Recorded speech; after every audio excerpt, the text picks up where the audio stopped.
Hi guys, welcome to Keeping It Simple Crafts. Today I am going to show you how to tie a large bow using two different colors of ribbon from Dollar Tree.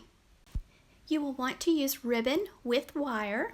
You're going to need either some floral wire or a pipe cleaner and your scissors for this bow.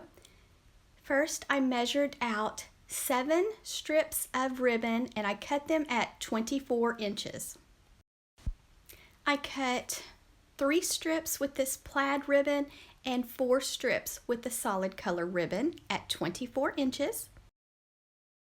If you'll look at the way the solid color ribbon lays compared to the plaid color ribbon, you'll see that this ribbon right here is a thicker ribbon and is easier to work with.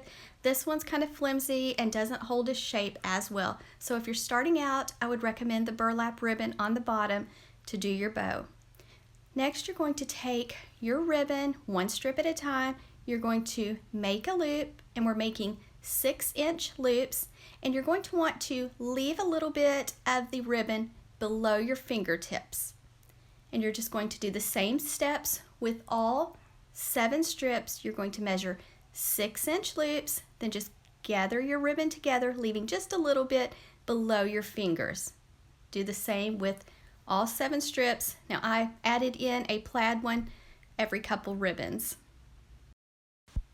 Try to make sure that you're making your loops all the same size. Now this is a good size bow for a wreath or a door swag.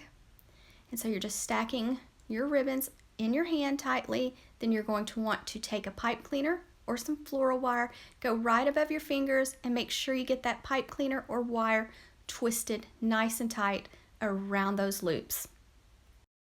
Next, to dovetail the tails, you're going to fold your ribbon in half with the edges to the left side, go to the folded side and cut away from the fold, and that makes the pretty V on the ends. It just kind of dresses up your bows, or you could just do a slant cut or knife cut if you prefer. So make sure you do all 7 tails. Next, I kind of like to go to the back of the bow and separate some of the tails, just spread them out. Then once I do that, it's time to fluff the loops on the bow. So you're going to want to take your hand, I like to take my hand and just kind of put my fingers in each loop to kind of open them up. So sometimes it takes a little bit to get your bow shaped the way you want. And that's it guys, your bow is finished. I hope this tutorial helps you. Let me know if you have any questions. Thank you so much for watching.